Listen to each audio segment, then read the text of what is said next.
Okay, what are we going to accomplish Oh, today? dear heart. Yeah. Okay. There was basically three things that I wanted to get to do. One was to briefly introduce you to Dan and Rob, just because, as a lover of entrepreneurs, Dan was, the reason that I'm a lunatic about education was because of Dan. He was a freshman at Fordham, and he came and he sat with me, and the first question I asked him and his buddy, this is 5 years ago when they asked me to start. When he was this. only 12? Yeah, he was 12, yeah, and I was 13. It was bad. Oh, yeah. And he started the Fordham Entrepreneurship Club at the undergraduate school. I'd been teaching in the grad school for a long time. They wanted to do programs, so they said, come help because you're friendly. Mm-hmm. And he and this other kid sat with me at the bistro in Greenwich Village, and I said, what do you guys really want to know? A glass of wine, of course. Oh, God, they warned me, don't give them booze. If you have them over to your house, don't let them drink. I'm like, okay. And his friend said, I want to know if you can be successful and still be a decent human being. That was the number one thing, George. At 19 years old, what do the kids ask? Can I make it in the world and still be a decent human being? And that was when I went crazy. That we have an educational system that doesn't ask, what do you love? You can come out 16 years later, 100,000 in debt, and not a single human ever asked you, what do you love? What are you passionate about? What would you give your life for? What would you fight for? We never even ask. And I've been teaching MBAs, right? And I knew it was crazy, and I'm teaching them different. I'm teaching them like NIFTY and YEO, right? You Yeah. got a peer group, you do real things, you got a mentor, you help everybody, you hustle. Yeah. That's Yeah. entrepreneurship. Yeah. So then I get these guys, and I think, holy crap, they are teaching these kids exactly the way they taught me 40 years ago. It's like Cold War never ended, internet was never, same thing, sit down, shut up, do what you're told. It's batch processing of human beings for the theoretical permanent installation of content. That's our whole model, George. We talked about this. It's our old industrial model. So I wasn't doing it in MBA schools, but I could get away with that, right? Because they were adults, nobody cares. I get these undergraduates, and I'm like, this system's completely broken. There are stunning, beautiful human beings sitting there being told, sit down, shut up.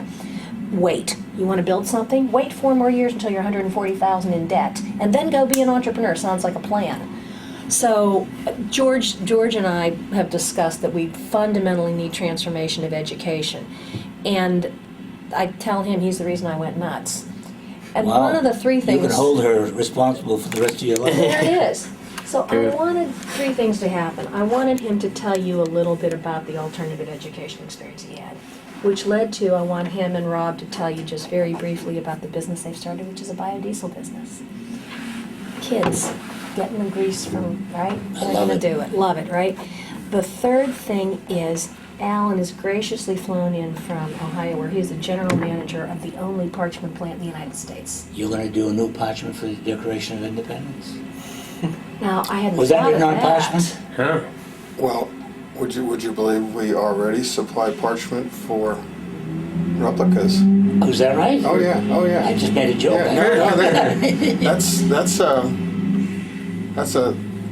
that's a 30-ton a year market for Go just for that it. little niche. Go for it. Oh, it's amazing. Really? Oh yeah. Isn't that Oh yeah. something? Oh yeah. Yeah.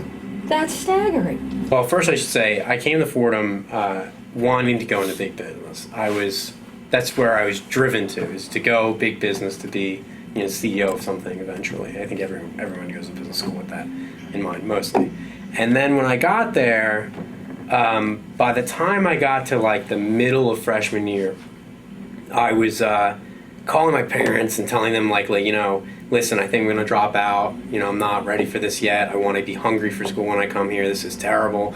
Blah, blah, blah. I went down to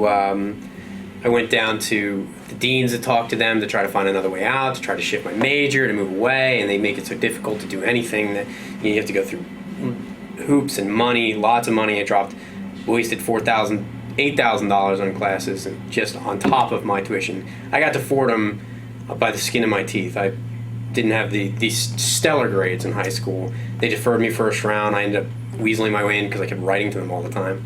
And so I didn't get any type of scholarship. And I really thought I was just wasting money. Really thought I was just wasting money.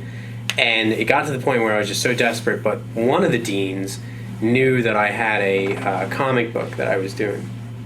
And I draw decently, but not anything to brag about. But I write very avidly, and I had hired this artist and had him working on it and was paying him. And so it was, for all intents and purposes, it was a business that I hadn't really recognized. And the dean said, there's this graduate society, and they have this advisor. They have this wine gala coming up. Why don't you just go and check it out? So I went to this wine gala, and at this wine gala, they're like, oh, everyone's saying, oh, have you met Kate yet? Have you met Kate yet? And I'm going, no, I haven't met Kate yet. I'm new. I don't know anybody who's here or whatever. But they all talked about her like she was the Messiah. And She is. so, yeah, well, she's mine. So, finally I ended up meeting Kate. And Kate, then the first 3 seconds that I met her, gave me a big hug. I was expecting to meet this, like, proper CEO, hard-nosed, heel to the grindstone type of thing. But not at all, and just so open to hearing about what my ideas were. Most times, I one advice that I was actually given by another corporate guy when the first kind of seminar that Fordham had us go to, the guy said this to me. He said, my advice to you for networking and meeting big guys is to listen more than you talk. He's like, because they have a lot more to say, and they've already heard everything that you've said. So, just listen and you'll hear some good input. And I just, at that point, I kind of agreed with him. I was just kind of like, well, you're probably right. They probably have seen it all and whatever. But it wasn't until I met Kate where I saw this completely different side of business. And not just business, but just life in general. That, she had somehow integrated her personal life with school, with business, and that there shouldn't be the separation there. There shouldn't be, to the point where, as I was mentored by her, and she just made me go full force into my desires to be. And I stayed at Fordham specifically because Kate was there, and because Kate was there, and because I knew that there has to be other opportunities. And at that, I said, I can't be the only one who feels like this, who wants to just, burn down the school sometimes. Sure. And so I was in a microeconomic class, which is probably all that I hate in school, represents all that I hate in school. And I just stood up at the end of the class and I said, listen, I'm starting this entrepreneur society. Anybody who's interested in joining me, I'll be 1 o'clock. I'm going to go to this room in O'Hare.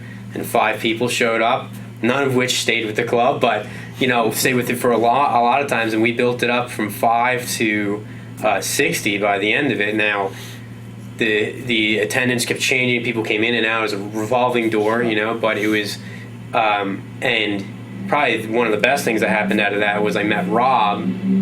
Rob was sitting at a bus stop one day, and we were going to go in and meet with Kate and the graduates, and I said, Rob, what are you doing right now? You want to come? And Rob was in for it. I knew that he was solid to jump on the bandwagon. And ever since then, Kate has been kind of the maestro of this symphony that all of us putting our heads together, working together as a network, just creating this beautiful music that should be business, that should work together and make the right noises and the right messages behind it, and so much so that I even tried to do the corporate thing again and get a commercial real estate job, and seeing the way that they treat each other.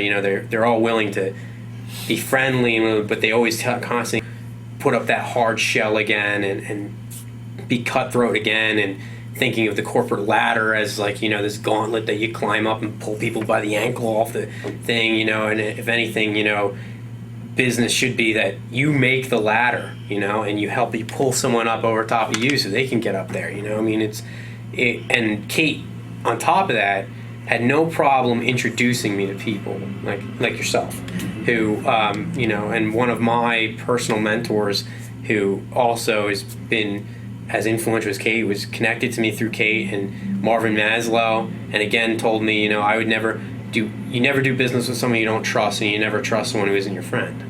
And it's true. I mean, you just, why do business with someone if you wouldn't be friends with them to begin with? If they're terrible people, you shouldn't be doing business with them.